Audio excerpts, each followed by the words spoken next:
So ito mga lods, merong checkpoint tayo madadaanan. So Barangay San Miguel.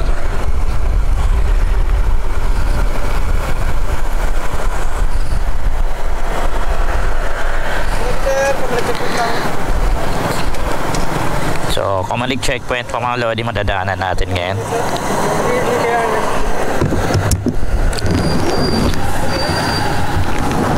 So need lang natin tanggalin yung helmet mga lodi para sa Kumalig checkpoint pa mga lods.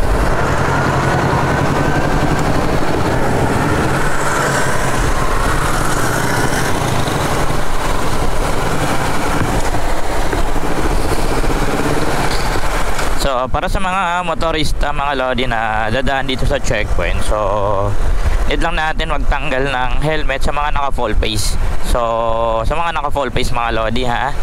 So sa mga naka half face na kita naman yung mukha mga lods, ay pwede po kayong dumaan. So hindi po kayo nila paparahin. So sa mga walang lisensya mga lodi, wag na muna tayong dumiretso kasi baka biglang maghanap ng license at ORCR.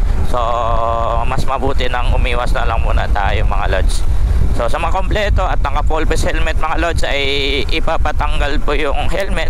So titingnan lang yung ating mukha para sa kanilang verification mga lodi ko, dahil sa Kumalig checkpoint lang po yun.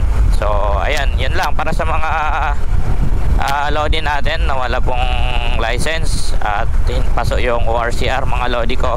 So wag muna po tayong tumuloy. So yun lang, drive safe po sa inyo lahat. Sa lahat ng mga nagbibiyahe ng gabi mga lodi ko, asahan po natin na gabi-gabi po mayroong checkpoint dito sa bayan natin sa Puerto Princesa City. Ayan mga lods. So yun lang mga lodi ko, ingat po sa lahat and drive safe po.